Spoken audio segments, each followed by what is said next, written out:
Welcome to day 7, Genitive Case and Possessives. I'm going to say something in Turkish. Can you guess what I'm saying? Ben her gün Türkçe öğretirim. Benim internet sitem var. Evcil hayvanım yok. You may have guessed the first sentence but couldn't understand the other two sentences. Am I right? Don't worry, you will understand all of them after this lesson. Be sure to download the cheat sheet for this lesson by visiting the link in the description below. Supporter members can do the exercises for this lesson. The link is in the video description below. Learn more about being a supporter by visiting the link in the video description. After finishing this lesson, can you tell me what my 3 sentences meant? Also try to write your own sentences with the genitive case and the possessive. I'll be waiting for your comments.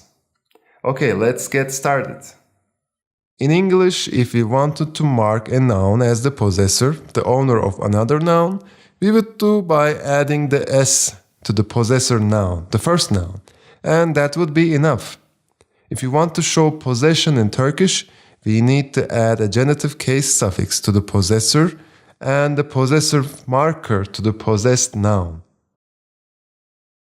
Now we add the genitive case usually to the subject or the possessor of another noun. So ben, which is a pronoun, and Ayşe, which is a subject here, gets the genitive case.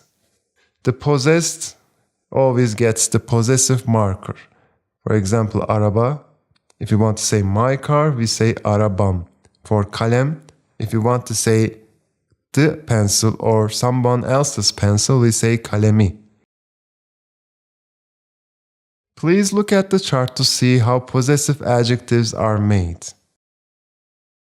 Ben, benim, sen, senin, o, onun, biz, bizim, siz, sizin, onlar, onların.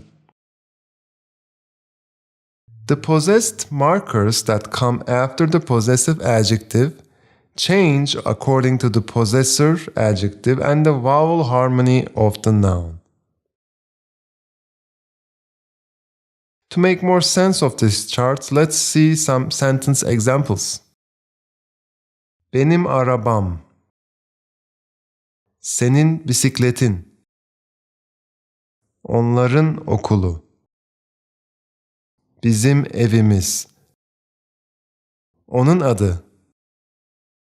Sizin arkadaşınız. Senin ablan. Benim hayatım.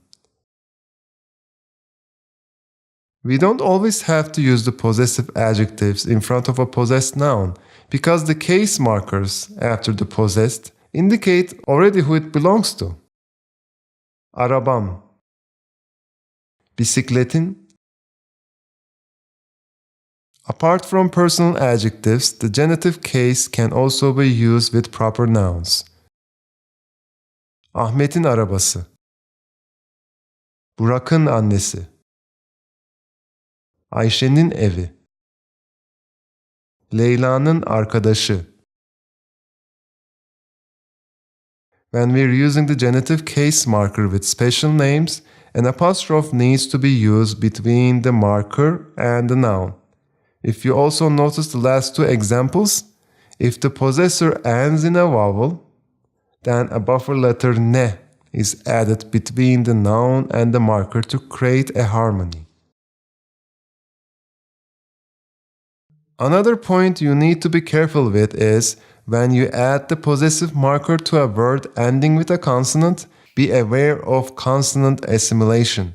If you remember from the vowel harmony and consonant assimilation topic, you need to change the sounds p, t, ç, k to b, d, c and the soft g whenever you add a suffix to it.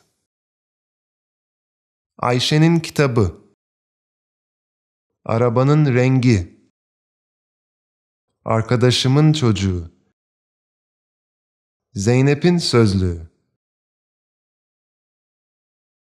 In order to indicate that you have or don't have a possession of something, you can also use the existential words var meaning have and yok meaning don't have. Ayşe'nin kitabı var. Arkadaşımın çocuğu yok. Zeynep'in sözlüğü var. Benim kedim yok.